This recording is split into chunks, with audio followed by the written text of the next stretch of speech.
My fiancé never introduced me to her daughter, saying she was toxic and self-centered but during our engagement party. She showed up out of the blue and slipped me a surprising note before my fiancé got security to escort her out. Fiancé's face went pale with terror as I began reading this police report aloud to everyone, and she quickly fled the venue in tears when I dumped her on spot. I, 34, male, have been with my fiancé, Michelle, 46 female, not confirmed, for 3 years now. We met through a couple of friends at a party and got along instantly. Both of us have been married before, but those marriages ended in divorce. I knew that she had a daughter from her marriage, but she never really introduced her to me because apparently she did not have a good relationship with her daughter. From what she told me, she got married really young when she was around 21. She and her college boyfriend had been dating for only 1 year when she got pregnant, and soon afterwards they decided to get married. It turned out to be a huge mistake because her ex-husband was not the guy she had believed him to be, and their relationship went downhill pretty quickly. They would fight frequently and about petty stuff, but the fight would escalate to levels where they would end up threatening to divorce one another but never would actually go through with it. Both of them are aware of the fact that there was no love between the two of them. They were just staying together for the sake of their daughter. So obviously, I found it quite bizarre that she had spent almost 6 years of her life with a man that she hated for the sake of her daughter, but then eventually she ended up cutting her daughter out of her life as well. Anyway, when she was around 28, she found out that her husband had been cheating on her, and that was the last straw. She packed up everything and moved out of the house, and then the custody battle began because apparently her ex-husband wanted to move away with their daughter. She wanted full custody of their daughter as well, so that went on for a couple of months, but eventually he was able to win that one and he got his way. According to what she had told me, her ex-husband had twisted and distorted facts, and his lawyer had gone above and beyond in trying to make her look like an incompetent and horrible mother, which eventually worked out in their favor because the judge granted full custody of their daughter to her ex-husband. She was allowed visiting rights, but her husband hardly ever let them see each other, and she eventually started growing distant from her daughter. They would speak on phone calls occasionally whenever her ex-husband felt like it, but then even those came to an end. Slowly but surely her daughter started phasing her out of her life altogether, and for the last couple of years they haven't even spoken to one another. Towards the beginning of our relationship, Michelle told me that her daughter is around 17 years old now and has already turned into one of the most toxic and self-centered kids that she knows. I found it shocking that she was speaking like this about her own daughter, and I thought that she meant that her daughter had turned into a typical rebellious teenage brat. But she went on to tell me that she believed her daughter was actually just really narcissistic and spoiled because of her father, and that's why she hadn't kept in touch with her anymore. I didn't have anybody else's word to go on, so I believed her. I really thought that she was some tragic figure who had gone for something horrible, and that's why she just couldn't have a relationship with her daughter anymore because her ex-husband had turned the kid against her. I sympathized with her for the past 3 years, and every time that she would speak badly about her daughter, I would tell her that her ex-husband and her daughter would face their karma one day, and then I would comfort her while she sobbed after yet another terrible interaction with her daughter. In these 3 years, she never introduced me to her daughter, nor did she ever let me speak to her. I found it a bit suspicious in the beginning. I learned to accept that maybe she just wasn't ready for it because of their strained relationship with one another. I'll have to admit that was pretty stupid of me, but anyway, I was so in love with her that I didn't find anything weird about it. And then a couple of weeks ago, I proposed to her and she accepted. We were overjoyed and, of course, we told our families immediately. Then about 2 days after that, she came to me crying and told me that she had tried to call her daughter and invite her to our anniversary party because she wasn't sure if she had received the invitation that she had sent. And her daughter had snubbed her and told her that she was never going to attend any event that had anything to do with Michelle. She was hysterical and I could tell that she was very upset. So I comforted her yet again, and this time I decided that I was going to give a piece of my mind to her daughter because this was extreme and disrespectful. I didn't have any way of contacting her because all I knew was her name. I didn't know how she looked, and neither did I have any contact info like any social media IDs or email addresses or whatever, so I had to do some digging of my own. But I couldn't find anything, and I ended up using Michelle's laptop to find her contact info. Until recently, I hadn't even thought of doing that because I wanted to respect Michelle's privacy, and if she did not want me contacting her daughter, then I wouldn't do so. But after her hysterical outburst, after being rejected by her daughter yet again, I felt like I had to do something since I was going to marry this woman and I couldn't allow her to be stepped on so frequently. And with these noble intentions, I found the email address by snooping through Michelle's laptop and wrote a pretty strongly worded email to her daughter. I basically just told her off for disrespecting her mother, told her that she had been making her unhappy for so many years and that she should feel guilty about it. It was petty, but after I sent it, I felt very satisfied with myself. I did not hear from her after that, and neither did Michelle find out about it. So I assumed that her daughter must have read it and then ignored it. It was not what I had expected. I had wanted her to apologize to Michelle, but there was not much that I could do. And then fast forward to a couple of days back, we were having our engagement party at this restaurant that Michelle and I frequently visited. It was a pretty big deal for both of us, and a lot of people were invited, including both our families, friends, and co-workers. Midway through the party, all of a sudden, her daughter stormed in and handed me a note and started shouting in my face about how I had no right to send her an email like that, especially when I didn't even know the whole truth. At first, I honestly couldn't even recognize that it was Michelle's daughter because I had assumed that she was going to be a 17-year-old teenager, but in front of me there was a woman who was at least 23 to 25 years old.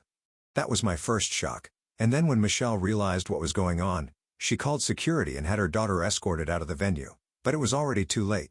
Her daughter had handed me whatever I needed to know and I had started unfolding the note as well. In the commotion, Michelle hadn't realized that I was holding something, and I had a gut feeling that I needed to read it quickly. And I was right, because when I unfolded the note and started reading it out, I realized that there was a copy of what seemed like a police report attached to the note as well. Initially, I just skimmed it over and to my shock and horror, I realized that the police report basically said that Michelle had been arrested when she was around 34 for trying to break into her ex-husband's house while under the influence of alcohol and then threatening to kidnap her daughter and take her away when confronted by her ex-husband. Those were some serious charges, and from the report, she had even had to serve time in community service for that. I was horrified after reading that report even though I had just skimmed it, and luckily Michelle was still busy yelling at the security for having allowed her daughter in without confirming it with her first. The poor guys couldn't even say anything in their defense, even though it was not really their fault because Michelle's daughter did have an invitation. Anyway, it was good that there was a distraction for the time being, because after reading that report, I saw what her daughter had written in the note and, basically, she had just exposed her mother. From the date on the report itself, I had figured out that if Michelle had been 34 back then, there was no way she was 38 right now. The report was from 12 years ago, so she had to be around 46 right now. In the note, her daughter had also mentioned that whatever nonsense her mother had been feeding me about herself and their relationship, it had all been complete and utter rubbish. And the real story was that Michelle was the one who had cheated on her husband 6 years into their marriage. She had been 6 years old at the time, but in spite of the affair, her father had been kind enough not to fight for her custody, and they had shared custody of her. That was the arrangement until her father started dating somebody 4 years after the divorce when she was 10 years old. Michelle was not fine with it, even though she had dated her fair share of men after the divorce. She started trying to get back with her ex-husband, but her ex did not want her anymore and warned her to stay away.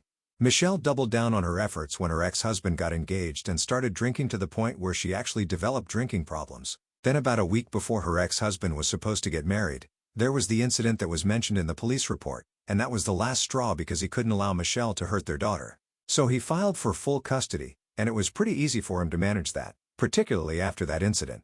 For about a year after that, she was in rehab after having a short stint of about 1 month in prison and community service.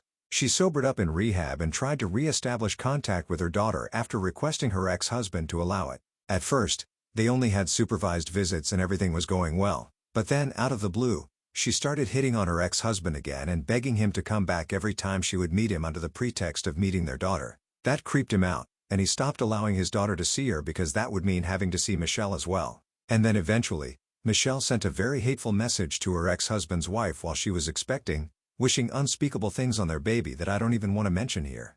Just know that they were terrible things, and nobody in their right mind would say things like that to a pregnant woman just because they were jealous. Anyway, Michelle's daughter was around 13 at the time, and her father finally decided that it was about time that she found out what kind of a person her mother was and told her everything. Since then, she has had no contact with her mom, and even now she has constantly kept trying to block her mother out of her life, but she just keeps finding ways to contact her. After reading that note and that police report, I was furious, and I was waiting for everyone to calm down so I could speak to Michelle. After she had managed to get her daughter kicked out, yelled at the security staff for a bit, she was speaking to some guests and apologizing for everything that had happened. So it took her almost 20 minutes to come to me after that, and as soon as she did, I grabbed her and I headed to the stage where the band was performing, grabbed the mic, and started reading out the police report. Everyone was confused in the beginning, but then when they started to make sense of things, people started to look really shocked. Michelle didn't even try to free herself. She literally just froze beside me while I was holding her wrist, and I only let go after I had read out the entire police report to everybody present. I then looked at her right in the eye, and I told her that this was over. Her parents were right up there in front, and I could see that they were serious as well, but probably for different reasons. I was about to start reading the note attached as well, but then I guess Michelle finally realized what was going on as she shook herself free and made a run for it through the door. I could tell that she had been crying. All the guests looked extremely confused, but I honestly didn't have any emotions to spare that day. Soon after she ran away, I walked out and went to my car, drove back home and cried myself to sleep in the evening. That was almost 3 days ago, and since then I haven't heard from Michelle, but I have heard from her parents and they are not happy about what has happened. They and my parents handled the situation after we had left and sent the guests home. My parents had been able to contact me, but unfortunately Michelle was still nowhere to be found. And even though she had left her parents an email saying that she was going to come back home later, they were accusing me of ruining her life for no reason. They think that regardless of whatever information I had found out from that note and that police report, I should have kept it to myself and confronted Michelle in private instead of humiliating her publicly. They have told me that she is a delicate person and that while they do not deny that whatever she had pulled off in the past was horrible, she was a changed person now. And since I had spent the past 3 years with her, I should have known that and respected it instead of treating her, like, so disgustingly. Her parents have called me up. They have sent me messages and emails and they are basically just trying to blame me for this entire fiasco. They have accused me of ruining her mental health on purpose just because I was too egoistic to accept the fact that she had a past before me, which is ridiculous because, like I said, even I am a divorced guy. They have also called me selfish for not thinking about her reputation before I did something so reckless and, the usual stuff. I don't really feel bad about any of that, but I do feel kind of iffy about the fact that she hasn't reached out to them or responded to anybody for the past 3 days. So she's obviously going through something.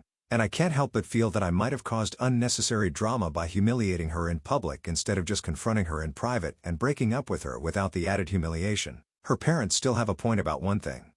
I have been with her for the past 3 years, and with me, she's never been awful. And I could hardly even reconcile the person that I read about with the person that I know personally. I guess that's why I was so shocked and furious because she had never told me about any of this, and she had always made herself seem like the victim. It was all lie after lie. And I guess that's why I did what I did. But if her parents are right, if she had really changed as a person and had been trying to fix her relationship with her daughter, then I don't think I would feel good about having humiliated her like that, especially considering the fact that everybody we knew was there, her extended family, her friends, and even her co-workers.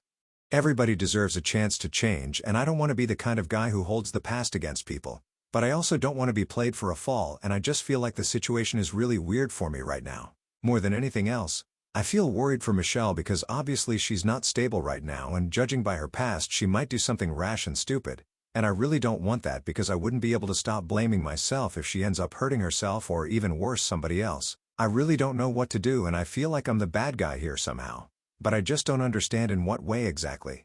I don't even understand if I really am or if I'm just being made to feel that way by Michelle's parents. Everything is a blur. So I really need to hear a set of objective opinions. So AITA for publicly humiliating and breaking up with my fiancé at our engagement party after I found out about her past? Update 1. So it has been a week and a half since our engagement party. Michelle hasn't reached out to me yet, but thankfully I know that she is safe and sound. I don't want to be with her anymore, but I wouldn't want her to hurt herself in any way whatsoever. So I'm glad that she's okay. I heard from her parents a couple of days ago. They sent me a text when she came back home and told me that in a couple of days, she would be coming by to collect all her stuff from my house since she had moved in with me about a year after we started dating. Now that we were obviously not together anymore, she had to move out and I had already started packing her stuff to distract myself from everything about 3 days back. Before that, all I had been doing was laying in bed watching TV and trying to drown out all possible thoughts about Michelle and, of course, constantly reading and rereading that note in the police report. I have considered reaching back out to her daughter again because I know her email address. I sent that email a couple of weeks ago myself, but I haven't had the courage or the energy to do any of that. Besides, I don't even know what I would say to her because I'm still trying to process whatever I have found out about Michelle. I feel like I don't even know her anymore and it feels horrible. There is some hole in my heart or something equally bad.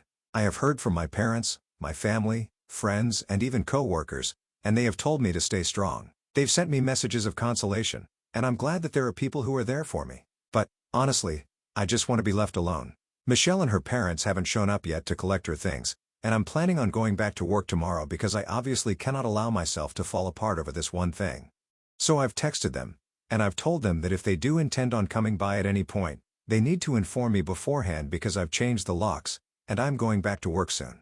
So I won't be home at all times. I also told them that we're gonna have to split the cost of the engagement party since we're obviously not getting married anymore, but we still have to pay the rest of the charges for our vendors. They have agreed to all of it without any drama or any accusations, and I'm hoping that they can keep it this way when they show up to collect their things because it would be really tiring and emotionally draining for me to go over everything once again.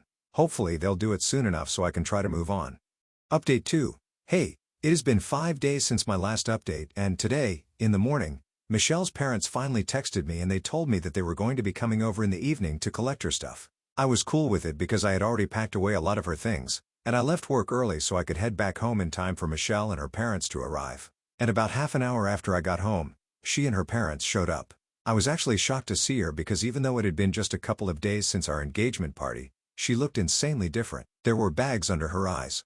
She had cut her hair short and had a pixie cut now, which was shocking because she had always loved her hair. But before I noticed any of that, I realized that she was reeking of wine coolers, and I felt terrible about it because I knew that she had probably fought really hard to keep herself sober for so many years and now she was back to square one. But like many of you guys had suggested in the comments of my original post, I tried not to blame myself for it too much because honestly what I had done was in the heat of the moment, but she had had every opportunity to be honest with me and respect our relationship by being transparent with me about her past. So, while I definitely felt bad for her, I did not let it show. While her parents were taking the boxes of her stuff and putting them in their truck, she was in our bedroom looking for anything that I might have missed while packing her things. And when she didn't find anything, she came back out. But instead of helping her parents move her stuff, she just stood beside me awkwardly. It was weird for me as well, because I didn't have anything to say to her, but I could tell she wanted to talk to me. She just couldn't do it while her parents were around, so both of us waited until her parents were done moving the boxes. And then she asked them if she could stay back for a couple of minutes while I waited in the truck because she wanted to speak to me in private.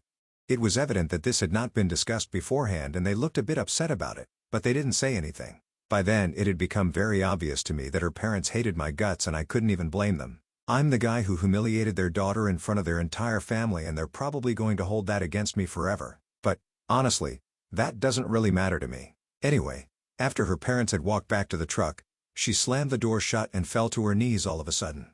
She started sobbing hysterically and told me that she knew she was wrong. She knew that she had messed up in a way that she could not fix, and I had every right to be upset with her. She said that she didn't even blame me for what I did on the day of our engagement party by humiliating her, but all she wanted now was a second chance.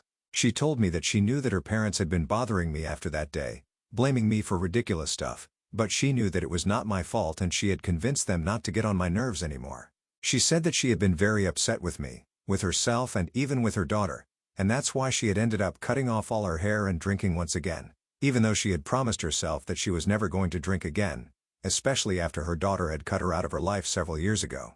And she had stuck to it so far because she had been a teetotaler for as long as I had known her. Unfortunately, now, because of what she was going through, she had started drinking once again. But for me, she was going to give it all up once again, and she even said that she was going to grow her hair before the wedding so she would look normal and genuinely try to fix all her mistakes. All that she wanted was for me to agree to marry her and that was it. From the way she was speaking, it was evident that she really believed that marrying me was going to fix all her problems. And it was really sad because I could tell that even now, while she was promising everything to me, she was probably still slightly drunk. I realized that everything that had been in the police report and the note had been true and she didn't need to marry me. She needed serious help and it was very upsetting that instead of getting her the help she desperately needed, her parents were looking for ways to blame other people for what was going on with her. Anyway, after some pleading, I got her to stand back up on her feet and I told her that she needed to leave even while she tried to reason with me. She was still crying when I gently escorted her to her parents who had been waiting for her in the truck for about 15 minutes. When she realized that I was rejecting her, she started wailing at the top of her lungs. But luckily, her parents started driving away as soon as that happened so I didn't have to suffer through more of that. It's not that I found her dramatic, it's just that I found it really sad and prophetic. And I genuinely wish for her to get better because today was emotionally very difficult for me. To see her in that state after having loved her for 3 years was not easy, and I hope that I never have to see her like that again, but at least I'm not going to have to see her for a really long time now and I hope that I can start trying to move on in the real sense now. It already feels like a huge weight has been lifted off my shoulders and I have had some sense of closure. She was a bit tipsy for sure but it's still the closest thing to that I'm going to get for now so I'm trying to be content with it. Update 3. So it's been about 2 months since my breakup with Michelle and, as far as I know, I have been blocked by her on every possible platform. Whether it was she who did it or her parents, I never know, and neither am I interested in finding out. I'm just glad that she's getting the help that she needs, because from what I know, a couple of her friends have told me that she is in rehab. They have kept in touch with her parents, and they have very little information on what exactly she's been up to. But I know that she's alright, and I hope that she gets better. In the past 2 months, I have thought about it a lot, and eventually I decided to send an email to Michelle's daughter thanking her for letting me know the truth about her mother, even though it probably wasn't easy for her to bring herself to get involved in her mom's life after being away from her for so long. I also apologized to her for sending her that first email where I was berating her without knowing the full truth about Michelle. She replied to it a couple of days later telling me that it was completely fine and it was all water under the bridge, so that was that. I honestly didn't think I would be posting here anytime soon, but then a couple of days ago, one of my common friends with Michelle told me that she had wanted to pass on an apology to me that she had written while she was in rehab. She couldn't pass it on to me through her parents for obvious reasons, so she got her friend to visit her and do it for her. And basically, it was just a note apologizing for everything that she did wrong, for lying and then acting insane about it.